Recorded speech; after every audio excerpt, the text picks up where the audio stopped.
नमस्कार विद्यार्थ्यांनो, माझे नाव माधुरी राजभर आहे। मी तुम्हाला हिंदी हा विषय शिकवणार आहे। आज विद्यालय तुमचं स्वागत करत आहे। आज जो आपला समोर आलेला आहे धडा त्याचं नाव काय आहे? व्याकरणचा मुहावरे और कहावते। काय आहे? मुहावरे अजून कहावते। तर चला बघूया यामध्ये आपण काय पाहणार किंवा काय करणार आहे। तर यांचा हा पहिला सीझन आहे।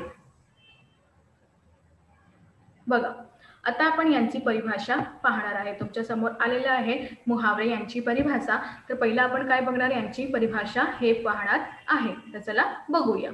मुहावरे की परिभाषा, जो शब्द समूह भाषा के सामान्य अर्थ को, जे शब्द समूह भाषा के सामान्य अर्थाला विशेष ढंग से प्रकट करते हैं, विशेष ढंगातून प्रकट केलेले जात आहे किंवा जाणार आहे, उसे मुहावरा कहते हैं। त्यांना आपण काय म्हणतात? मुहावरा असंही म्हणतं। पुन्हा सांगू का? हो। तर चला बघूया यांची परिभाषा पुन्हा बघूया। ज्या शब्दसमूहाला भाषाचे सामान्य अर्थ आणि त्यांचे विशेष ढंग प्रकट करून देत आहे किंवा प्रकट करणार आहे, त्यांना आपण मुहावरे असंही म्हणतं। कळलं की नाही? हो। तर चला यांचे काही वाक्य पण बघूया। बघा, नीचे दिए गए वाक्य का पढो। खालती काही वाक्य दिलेलं आहे, तुम्हाला वाचन करायचं आहे। तर काय आहे बघूया। पहिला बघा, वारिजा अपने दादा दादी की आंखों का तारा है। तर वारिजा जे काय आहे ते आपल्या आजी किंवा आजोबांचा डोळ्यातून तारा आहे। म्हणजे आंखाचा तारा म्हणजे डोळ्यातून तारा आहेत। तर याबद्दल तुम्ही पाहणार का हा जे शब्द जे अर्धरेखित केलेला आहे त्यांना तुम्हाला नीटप्रमाणे पाहायचा आहे। तर चला दूसरा बघूया। बोर्ड की परीक्षा में शुभम के प्रथम आने पर, बोर्डा किंवा बोर्डची परीक्षामध्ये शुभम प्रथम आलेला आहे, त्यानंतर उसके माता पिता फुले ना समाये आणि त्यांचे जे आई किंवा वडील होते ते फुले नाही समजले, म्हणजे ते खूपच आनंद झाला। तिसरा आहे, तनिषा छोटी उम्र से ही माँ का काम में हात बटाती है। तनिषा जे आहे मुलगी ते खूपच छोटं मुलं म्हणजे छोटेही उमरातून किंवा वयातून ते आपली आईचं कामातून हात बटवत आहे। तर याप्रमाणे यांचं असंही दिलेले आहे। आता तुम्ही इथे पाहणार, ऊपर दिए गए वाक्य में आंखों का तारा, वरती काही वाक्य दिलेला होता त्याबद्दल आंख म्हणजे डोळ्याचा तारा, फुले ना समाये, हात बटाती हे शब्द समूह पर ध्यान दो। आणि इथे जे शब्द समूह दिलेला होता, डोळ्यातून तारा, फुले नाही समाये, हात बटाती हे, तर यांना शब्द समूहाचं खूप पूर्णप्रमाणे ध्यान द्या। आणि इथे बघा, पहिला आंखों का तारा का अर्थ है अत्यंत प्रिय होणार। आंखों का तारा यांचा अर्थ आहे अत्यंत प्रिय ना, म्हणजे खूपच प्रिय होणार। दुसरा, फुले ना समाना, तर दुसरा काय होता? फुले ना समाना यांचा अर्थ आहे अत्यंत प्रसन्न होणार। त्यांचा अर्थ काय? अत्यंत प्रसन्न होणार म्हणजे खूपच आनंदी होणार। तिसरा, हात बटाने का अर्थ सहायता करना, आणि इथे हात बटाण्याचा अर्थ आहे मदत करणार। तर याबद्दल तुम्ही पाहणार की यांचा जे शब्द वेगळे दिलेला आहे आणि त्यांचा अर्थ वेगळे आहे, तर यांना आपण काय म्हणतात? मुहावरा असंही म्हणतं। कळलं की नाही? हो। आता येथे बघा, इस प्रकार विशेष अर्थ प्रकट करने वाले शब्द समूह को, या प्रकारे विशेष अर्थ प्रकट करणाऱ्या शब्द समूहाला मुहावरे कहते हैं। काय बोलत आहे? मुहावरे असंही बोलते। ये सीधी साधी भाषा को अनोखे ढंग से प्रकट करते हैं। हा खूपच सीधी साधी भाषातून अनोखा, खूपच विचित्र किंवा खूपच अनोखा ढंगातून प्रस्तुत करत आहे। मुहावरे प्राय क्रिया के रूप में प्रयोग किए जाते हैं। मुहावरे जे आहे तुमचं ते क्रियाच्या रूपातून प्रयोग केलेले जात आहे। पुन्हा सांगू का? बघा, या प्रकारे यांचा अर्थ असा प्रकट देणार आहे की जे शब्दसमूह मुहावरा आहेत, जे शब्दसमूह आहेत ते मुहावरे आहेत, यांना सीधी साधी म्हणजे खूपच सीधी साधी प्रमाणे भाषाचे अनोखे ढंग आपल्या समोर प्रकट करत आहे। आणि यांना मुहावरे कसं करतं? मुहावरे प्राय क्रिया के रूप में ही प्रयोग करते। मुहावरे जे आहे तुमचा ते क्रिया ते रूपात परिवर्तन करून जात आहे किंवा त्यांचा प्रयोग करून जात आहे। कळलं की नाही? हो। तर अजून बघूया, चला बघा इथे, जो ज्या शब्दसमूह भाषा के सामान्य अर्थ, भाषा यांचा सामान्य अर्थ किंवा विशेष ढंग से प्रकट करते हैं, उन्हें मुहावरे कहते हैं। इथे बघा, ज्या शब्दसमूह भाषाचे सामान्य अर्थ किंवा त्यांचा विशेष ढंग आपल्या समोर प्रकट करता किंवा प्रस्तुत करता त्यांना आपण मुहावरे असंही म्हणतो. कळलं की नाही? हो. आता अजून आहे ते पण बघूया. भाषा में मुहावरे तथा कहावतों का विशेष स्थान है. भाषा म्हणजे हिंदी जी भाषा आहे त्यामध्ये मुहावरे किंवा कहावते यांचे खूपच विशेष स्थान दिलेले आहे. इनका प्रयोग भाषा को प्रभावशाली तथा अर्थपूर्ण बनाने के लिए किया जाता है. यांचा उपयोग किंवा यांचा प्रयोग आपल्यासाठी भाषा किंवा त्यांचे प्रभावशाली आणि त्यांचं अर्थपूर्ण बनण्यासाठी केलेले जात आहे. इनके उचित प्रयोग से भाषा रोचक तथा प्रवाहवान बनती है. यांचा जे उचित प्रयोग आहे त्यांच्यासाठी भाषा खूपच रोचक किंवा प्रवाहवान बनून जात आहे. कळलं की नाही? हो. तर अशा प्रमाणे इथे दिलेले आहे. कळलं? लवकरच लवकर सांगा. हो. तर चला अजून बघूया. आता तुमच्या समोर ना काही मी मुहावरे दिलेले आहे आणि त्यांचं काही वाक्य दिलेलं आहे की कशा प्रकारे तुम्ही यांचं परिवर्तन करणार आहे. तर चला बघूया. तर पहिला काय आहे बघा, अंगूठा दिखाना. अंगूठा दिखाना काय आहे पहिला तुमचा? अंगूठा दिखाना. अर्थ साफ इन्कार करना. यांचा अर्थ काय आहे? साफ इन्कार करना. तर यांचा वाक्य कसा प्रयोग केलेले जात आहे ते आपण पाहते बघा. स्वार्थी मित्र आवश्यकता के साथ अंगूठा दिखा देते हैं. जे आपले मित्र आहे जे काही दिवस नंतर किंवा काही प्रयत्न नंतर ते काय होते? स्वार्थी. तर ते काय होतं की स्वार्थी मित्र आवश्यकता वेळातून आपल्याला अनोठा किंवा अंगूठा दाखवत होते. तर याप्रमाणे यांचा प्रयोग असंही केलेले जात आहे. दुसरा, अक्ल पर पत्थर पडना. बुद्धीमध्ये पत्थर पडणे म्हणजे बुद्धीचे काम न लेना म्हणजे बुद्धीचे काम तुम्ही नाही करत. तर याप्रमाणे यांचं वाक्य कसं आहे? जब बुरे दिन आते हैं तो मनुष्य की अक्कल पर पत्थर पड जाते. जेव्हा मनुष्यात किंवा माणूसच्या जीवनात काही असं दिवस येतात की त्यांचा अक्कल पत्थर पडून जात आहे. म्हणजे ते काय करू काय नाही करू हे समजून त्यांना नाही जाते. म्हणून त्यांना सांगत की अक्कल पर पत्थर पड जाते हे. तिसरा, अक्कल का पत्ता खोना. अक्कल का पत्ता खोलना म्हणजे तरकीब बताना. यांचा अर्थ काय आहे? तरकीब बताना. आणि यांचं वाक्य आहे असा, इस जंगल से बाहर निकलो मनु अपनी अक्कल का पत्ता खोलो. या जंगलातून किंवा या वनातून तुम्ही बाहेर निघा आणि मनु जे आपल्या अक्कलचा पत्ता तुम्ही खोडा, आपल्या बुद्धीचा पत्ता तुम्ही खोडा. तर याप्रमाणे असंही दिलेले आहे. चौथा बघा, अनाप शनाप बोलना. काहीही बोलणं म्हणजे निरर्थक बातें करणं. काहीही बोलणे. तर यांचं वाक्य कसं आहे? चुप करो आस्था जब देखो जब अनाप शनाप बोलती रहती हो. तर इथे म्हणाले की चुप कर आस्था, जेव्हा तुम्ही कधीही काही पण म्हणत आहे. तर याप्रमाणे असा ही प्रयोग केलेले जात आहे. आता पाचवा, आंखें खुली की खुली रहना. आंखें जे म्हणजे डोळे तर उभे राहिले. तर अर्थ आहे चकित रह जाना. आपण म्हणतो ना खूपच आश्चर्यचकित पाहिले आपण त्याप्रमाणे. तर वाक्य, 7 वर्ष की शांति को गाड़ी चलाते देखकर सबकी आंखें खुली की खुली रह गई. 7 वर्षाची शांती म्हणजे मुलगी आहे 7 वर्षाची, त्यांनी गाडी चालवले, त्यांना सगळं डोळ्या उभे करून दिसले होते किंवा बघत होते. तर याप्रमाणे यांचा प्रयोग असंही केलेले जात आहे.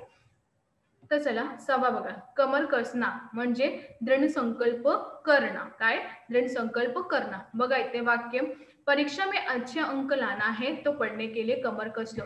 जेव्हा तुम्हाला परीक्षामध्ये चांगले अंक भेटणार आहे किंवा घ्यायचे आहे तर तुम्हाला आपल्या कमर कसं लावायचं आहे. सातवा, करवटे बदलना. अर्थ बेचैन रहना. जेव्हा करवटे बदलना म्हणजे बेचैन रहना. तर यांचं वाक्य कसं आहे? मामाजी ने हवेली में भूत होने की बात सुनकर आर्यत रातभर करवटे बदलता रहा. जेव्हा मामाजी हे सांगितले की हवेलीमध्ये भूत आहे, त्यांना पाहिलं किंवा त्यांना ऐकल्यावर आर्यन रातभर म्हणजे रात्रीभर करवट बदलत होता. तर याप्रमाणे यांचं असं वाक्य दिलेले आहे. काटे बिछाना म्हणजे अर्थ बाधाएं उत्पन्न करना. वाक्य, जो व्यक्ती दूसरों के लिए काटे बिछाता है उसका भी भला नहीं हो सकता. जे व्यक्ती किंवा जे माणूस दुसऱ्यासाठी काटे बिछवत त्यांचाही भला नाही होणार. दूसरा, कोल्हू का बेल अथा लगातार काम करने रहना. लगातार काम करे लावले. वाक्य, आजकल की महंगाई ने अच्छे अच्छे आदमी का कोल्हू का बेल बना दिया है. आजकाल खूपच महंगाई झालेली आहे, त्याबद्दल जे खरंच आदमी आहे किंवा खरंच माणूस आहे त्यांचा पण कोल्हूचा बेल आहे. खाट पकडना अर्थ बीमार होना. वाक्य, शेर को देखकर कालू इतना डर गया कि उसने महीनों के लिए खाट पकड़ लिया. शेरला बघून काळू इतकं घाबरलं की त्यांना महिन्याबद्दल खाट पकडले. कळलं हो. 11वां खून पसीना एक करना, अर्थ कड़ी मेहनत करना. वाक्य सलील ने नए व्यापार को जमाने के लिए खून पसीना एक कर दिया. सलील याने नवीन वापर चालवसाठी आपला खून पसीना एकत्र केले. 12वां गला फाड़कर रोना, अर्थ जोर जोर से रोना. वाक्य गुड़िया क्या हुआ, क्यों गला फाड़कर रो रही है. गुड़िया काय झालं, तू का गला फाड़ून रडत आहे. 13वां गले लगाना, प्यार से मिलना. रुचि ने स्टेशन पर जब सूची को देखा तो दौड़कर उसने गले लगाले. रुचि जेव्हा स्टेशनला सूचीला पाहिले तेव्हा त्यानं मागून काय केलं, गलत लावले. चमका देना, अर्थ धोका देना. अपराधी चमका देकर पुलिस की जीप से उतर भागा. अपराधी चमका देकर पुलिस यांचं जीपला भागून गेला, उतरून गेला.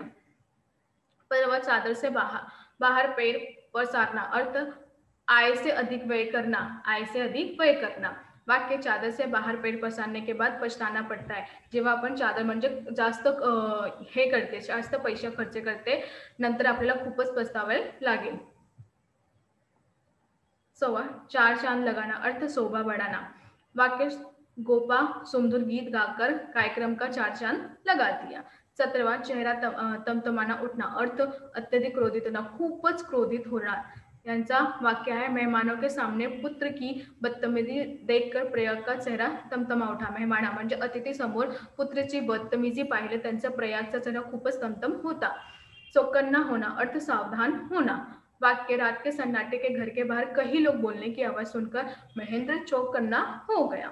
19वां छक्के छुड़ाना, अर्थ बुरी तरह हारना. वाक्य कारगिल ने भारतीय सैनिकों ने पाकिस्तान सैनिकों के छक्के छुड़ा दिए. कारगिल मध्ये भारतीय सैनिकांच्या पाकिस्तानच्या सैनिकांना त्यांनी छक्के सुडवले. आता 20वां जी कली खिलना, अर्थ खुश होना. वाक्य अन्या की प्यारी प्यारी बात सुनकर सभी को जी की कली कली खिल गई. आर्या यांनी बारी बारी बातमी केली, त्यांचं ऐकून लोकांचं कली खिळलेली होती. जी जान से लगना, अर्थ पूरी शक्ति का परिश्रम करना. वाक्य संत्रात परीक्षा निकट आते ही जानकर सभी लोग जान से जान पढ़ाई करने लगे. 22वां टका सा जवाब देना, अर्थ साफ इनकार करना. वाक्य मैं रीना को अपनी सच्ची सखी समजती थी, परंतु उसने तो जरा सा काम के लिए टका सा जवाब दे दिया. मी रीनाला आपल्या सखी मैत्री समजत होती आणि जरासी जी कामावर बात केली मी, त्यांनी मला टकासा जवाब असंही दिले. 23वां टालमटोल करना, अर्थ बहाने बनाना. वाक्य पंकज को कभी भी किसी काम के लिए कहो वह टालमटोल कर देता है. पंकजला कधीही कोणत्याही कार्याला सांगितलं ते आपल्या कार्याला टालमटोल करून जात आहे. ठान लेना म्हणजे निश्चय करना. वाक्य परिश्रम व्यक्ती एक बार जो ठान लेता है उसे प्राप्त करके ही रहता है. जे परिश्रमी व्यक्ती होता ते एक बार काही ठाऊ शकता ते प्राप्त करून जात आहे. कळतं की नाही, लवकरच लवकर सांगा. हो. आता बघा 25वां डिंग मारना, अर्थ अपनी प्रशंसा स्वयं करना. वाक्य हर समय डिंग मारना अजय की आदत बन गई है. सगळं म्हणजे हरच वेळ डिंग मारता है कोण, अजय. तारीफ के पुल बांधना, अर्थ प्रशंसा करना. तर वाक्य मेरी मौसी मेरे बनाए चित्रों की तारीफ के पुल बांध देती है. माझी जे मावशी आहे ते माझं चित्र पाहून तारीफचे पूल बांधत आहे. तिल का ताड़ बनाना, व्यर्थ बहुत बड़ा चढ़ाकर बोलना, खूपच वाढून चढून बोलना. वाक्य अजित की बात का विश्वास मत करना, उसकी तिल का ताड़ बनाने की आदत है. अजित यांचा बातमीचा विश्वास नाही करू, कारण की ते तिलचा ताड़ बनवत आहेत. तुणकर बोलना, चिडकर बोलना. वाक्य सुदर्शन सबसे तुणकर बोलता है. सुदर्शन जे आहे ते सगळा कडात तो तुणकर त्यातून बोलत आहे. आता बघा 29वां दरार पड़ना, अर्थ दूरी बढ़ना. वाक्य जरासी गलतफहमी के कारण आस्था और निश्चिता की दोस्ती में दरार पड़ गई. अशा प्रमाणे असंही वाक्य दिलेलं आहे, मी तुम्हाला सांगत आहे. दाव पर लगना, अर्थ कुछ पाने के लिए बदले में कुछ लगाना. वाक्य नए व्यापार के जमाने के लिए नवीन ने अपना सब कुछ दाव पर लगा दिया. 31वां दाल में कुछ काला होना, अर्थ कुछ संदेह की बात होना. वाक्य आजकल नवीनत किसी कोई बात नहीं करता, अवश्य दाल में कुछ काला है. आजकाल नवीन कोणताही लोकांचा बात नाही करत, म्हणून त्यांचा दालमध्ये काही काले आहेत. दिल को छू जाना, अर्थ गहरा असर पडना. राजकुमारी पद्मा की बातें अशोक के दिल को छू गई. राजकुमारी पद्मा यांची बातें अशोकच्या दिलाची चुलून गेली. दुखड़ा रोना, दुख सुनना. वाक्य कुछ लोगों को हर एक के सामने दुखड़ा रोने की आदत आहे. काही असं लोक पण असतात की ज्यांच्या ते सगळंकडे जाऊन आपल्या दुखड़ा रडत आहे. मात देना, अर्थ पराजित करना. वाक्य तेनालीराम के लिए बड़े से बड़े विद्यमान को मात देना बाएं हाथ का खेल था। आता आपण इथे 35 बघणार, मुंह लटकाना अर्थ उदास होना। वाक्य विक्रम की बात पर मुंह लटका कर बैठ जाता है। 36वां लक्ष्य बनाना उद्देश्य निर्धारित करना। वाक्य सफलता पाने के लिए किसी भी परियोजना पर काम करने के लिए पहले लक्ष्य बनाना आवश्यक है। विचलित करना, अस्थिर करना। वाक्य नोटबंदी की सूचना ने बहुत ही लोगों को विचलित कर दिया था। सिर आंखों पर रखना, स्वीकार करना। वाक्य बीरबल बादशाह अकबर की हर बात की सिर आंखों पर लगता था। सीना तानकर चलना अर्थ गर्व से चलना। वाक्य भारतीय सैनिकों के युद्ध के क्षेत्र में सदैव सीना तानकर चलना चाहिए। हथियार डालना अर्थ आत्मसमर्पण करना। वाक्य पाकिस्तान सैनिकों ने भारतीय सैनिकों के सामने हथियार डालले। पाकिस्तान सैनिक यांनी भारतीय सैनिकांबद्दल हथियार टाकले। तर आज आपण काय शिकलो? आज आपण शिकलो की वाक्य प्रकार कसा करायचा किंवा मुहावरेचा अर्थ पाहिले आणि काही नाही खूपच त्यांच्या वाक्य किंवा अर्थ आणि त्यांचे वाक्य प्रकार पाहिले। मी तुम्हाला हा सगळं का देत आहे? कारण की हे जे वाक्य तुम्ही वाचन करणार परत परत तर कुठेही या शब्दाचा अर्थ येणार तर तुम्हाला कळच एकदा प्रमाणे तुम्ही लिहून घेणार आहे। तर आज आपण हे शिकलो की मुहावरे यांची परिभाषा किंवा यांचा प्रयोग कसा प्रमाणे करत आहे, कारण त्यांचे अर्थ कसा प्रमाणे आपण लिहून घेणार आहे। कळलं की नाही? हो, चला धन्यवाद।